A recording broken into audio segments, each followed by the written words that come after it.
오늘 우리에게 주시는 하나님의 말씀은 로마서 14장 13절에서 23절까지의 말씀입니다. 주시는 말씀을 받들어 봉독하겠습니다. 그런즉 우리가 다시는 서로 비판하지 말고 도리어 부딪힐 것이나 거칠 것을 형제 앞에 두지 아니하도록 주의하라.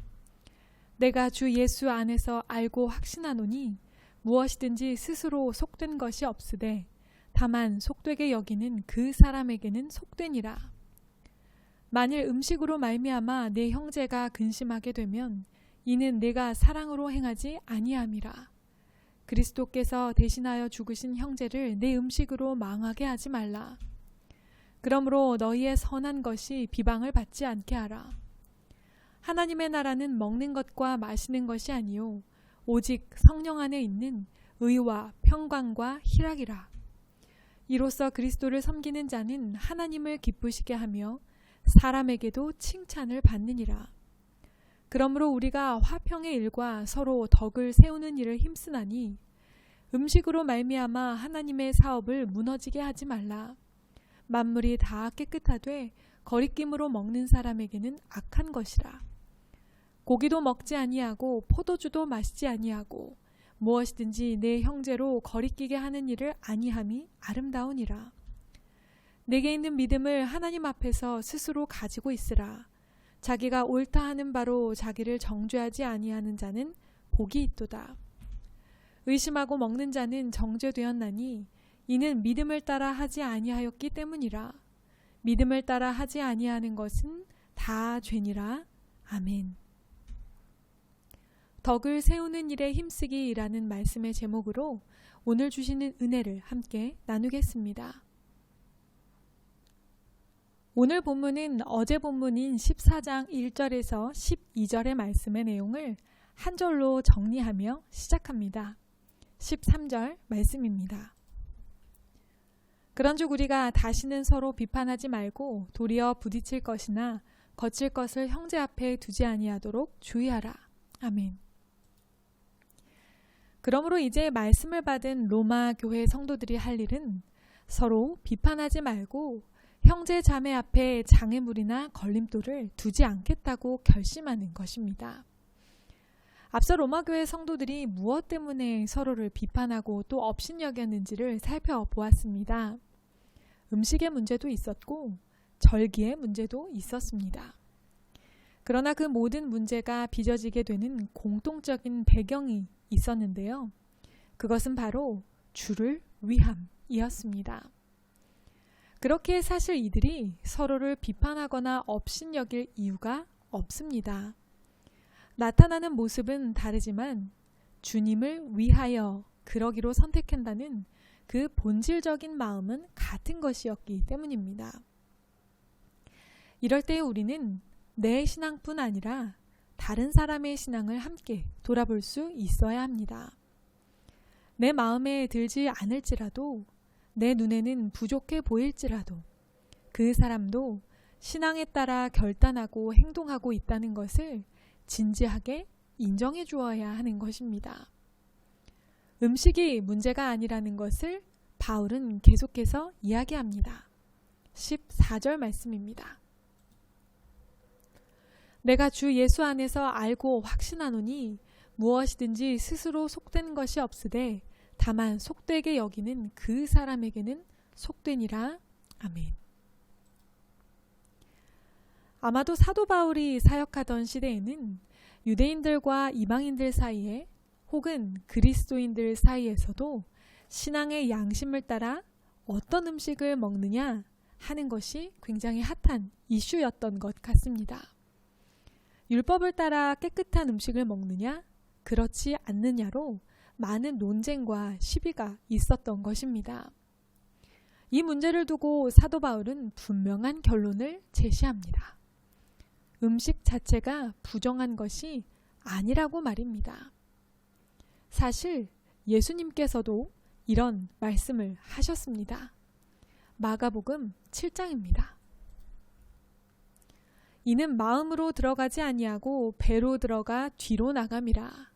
이러므로 모든 음식물을 깨끗하다 하시니라. 아멘. 문제는 부정한 음식을 먹느냐, 먹지 않느냐가 아닌 것입니다. 모든 것이 하나님께서 주신 것이며 또 우리는 율법을 완성하신 예수 그리스도를 믿음으로 말미암아 그 안에서 자유할 수 있기 때문입니다.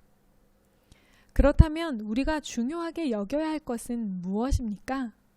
바로 형제의 마음입니다. 15절 말씀입니다. 만일 음식으로 말미암아 내 형제가 근심하게 되면 이는 내가 사랑으로 행하지 아니함이라. 그리스도께서 대신하여 죽으신 형제를 내 음식으로 망하게 하지 말라. 그러므로 너희의 선한 것이 비방을 받지 않게 하라. 아멘. 어떤 음식을 먹느냐에 치중하다가 형제를 근심하게 하고 마음 상하게 한다면 그것은 사랑을 이루는 것이 아닙니다. 우리가 교회 안에서 무엇을 하느냐에 치중하다가 성도 중 누군가에게 상처를 주고 아프게 한다면 그것 역시 사랑에 실패한 것입니다. 그리스도께서 그 형제를 위하여 죽으심으로 그 형제가 공동체의 성도가 되었는데 우리가 비본질적인 것들에 치중하다가 형제 자매를 잃어버려서는 안 된다는 것입니다. 그것이 아무리 선한 일일지라도 말입니다. 그렇다면 어떤 공동체를 우리는 만들어 가야 합니까? 17절 말씀입니다. 하나님의 나라는 먹는 것과 마시는 것이 아니요 오직 성령 안에 있는 의와 평강과 희락이라. 아멘. 우리는 허락하신 공동체 안에 하나님 나라를 이루어야 합니다. 그 공동체는 작게는 가정, 교회, 또 크게는 우리가 속한 모든 사회를 말한다고 할 수 있습니다. 우리가 속한 공동체에서 우리는 의와 평화 그리고 기쁨을 누림으로 하나님의 나라를 완성해야 하는 것입니다. 그렇다면 의는 무엇인가요? 하나님과 우리의 신실한 관계입니다. 서로 맺은 언약을 잘 지켜 하나님과 우리가 좋은 관계, 원만한 관계를 맺는 것입니다. 그리고 평화는 샬롬입니다. 성경이 말하는 샬롬은 하나님이 지으신 첫 창조 세계의 모습입니다. 모든 피조물들이 지음받은 모습 그대로, 노임받은 자리 그대로를 지키며 질서와 조화를 이루며 사는 것이 샬롬, 즉 평화입니다.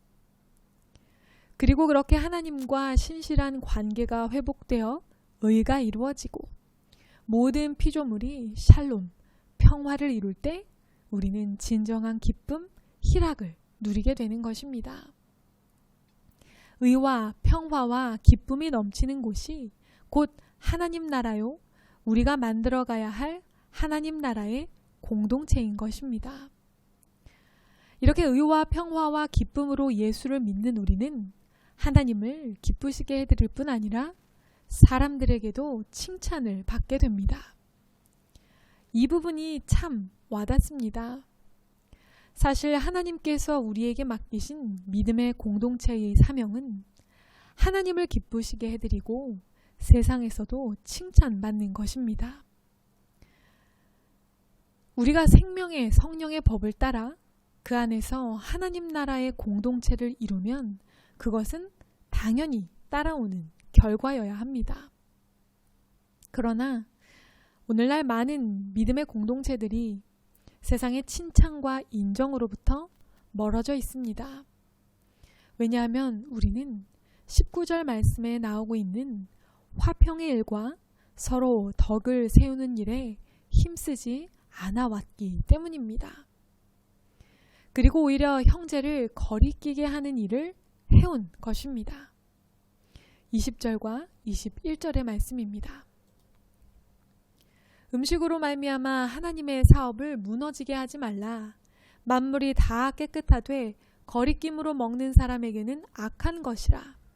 고기도 먹지 아니하고 포도주도 마시지 아니하고 무엇이든지 내 형제로 거리끼게 하는 일을 아니함이 아름다우니라. 아멘.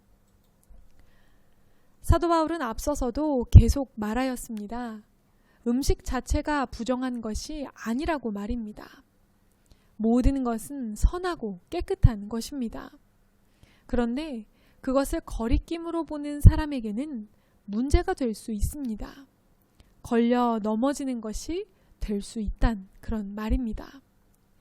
그렇기 때문에 바울은 고기를 먹는 것, 포도주를 마시는 것이 형제를 시험에 들게 한다면 하지 않는 것이 옳다고 말합니다.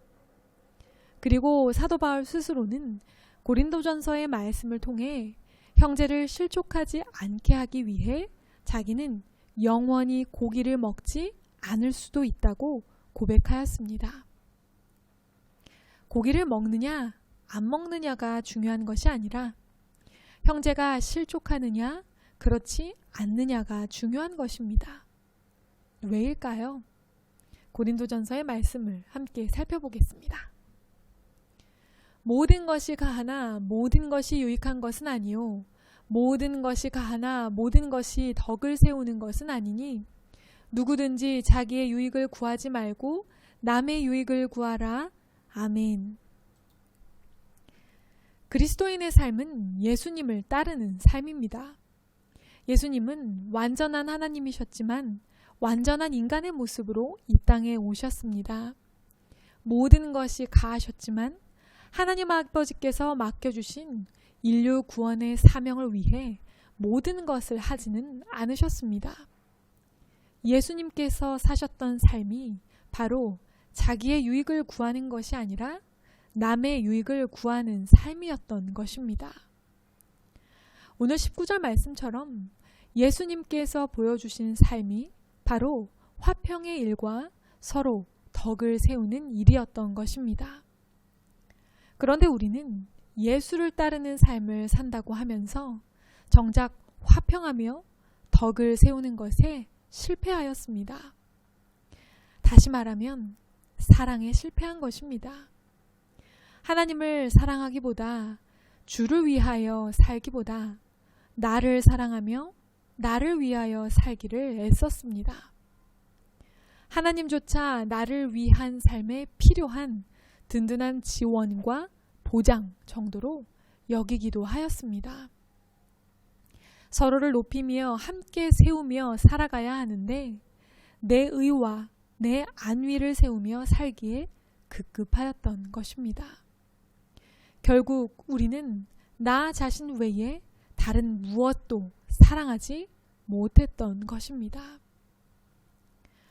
예수님은 우리를 사랑하셔서 목숨도 아끼지 않으셨는데 우리는 우리의 옳음, 우리의 기준, 우리의 생각, 우리의 만족, 우리의 편안함, 우리의 지식까지 어느 것 하나 내어주지 못했던 것입니다. 오늘 우리에게 다시 말씀해 주십니다. 무엇이든지 내 형제로 거리끼게 하는 일을 아니하는 것이 아름답다고 말입니다. 하나님 앞에서 우리는 나만 바르게 행하면 나만 바르게 서면 된다고 생각할 때가 있습니다. 첫째로는 그것이 매우 중요합니다. 각 사람이 하나님 앞에서 하나님의 말씀 앞에서 바르게 서야 하는 것이 맞습니다. 그러나 하나님은 우리가 그뿐만 아니라 허락하신 공동체 안에서 덕을 세우기 원하십니다. 우리는 복음 안에서 모든 것을 할 자유가 있습니다. 그러나 그것이 형제를 실족하게 한다면 기꺼이 내 자유, 내 생각, 내 기준을 내려놓고 믿음이 연약한 지체를 배려해야 하는 것입니다. 그것이 바로 사랑, 예수님께서 우리에게 보여주셨던 그 삶을 따르는 것입니다. 오늘도 사랑의 배려를 통해 의와 평화와 기쁨의 하나님 나라를 내가 속한 공동체 안에 이루며 살아가는 저와 여러분이 되기를 주님의 이름으로 축복합니다. 함께 기도하겠습니다. 사랑의 하나님, 내 기준에서 내 믿음에 옳은 것을 한다고 하면서 혹시 나는 내 주변의 형제와 자매를 실족하게 하지 않았나 돌아봅니다. 하나님께서 진정 원하시는 것은 우리가 속한 공동체의 의와 평화와 기쁨을 이루는 것이며 또한 서로 덕을 세워가는 것입니다. 오늘 부르신 삶의 자리에서 오늘 내가 속한 공동체 안에서 그렇게 믿음이 연약한 자를 배려하고 내 생각과 기준을 내려놓으며 하나님이 원하시는 덕을 세우는 삶을 살게 하여 주시옵소서. 모든 말씀 예수님의 이름으로 간절히 기도드립니다. 아멘.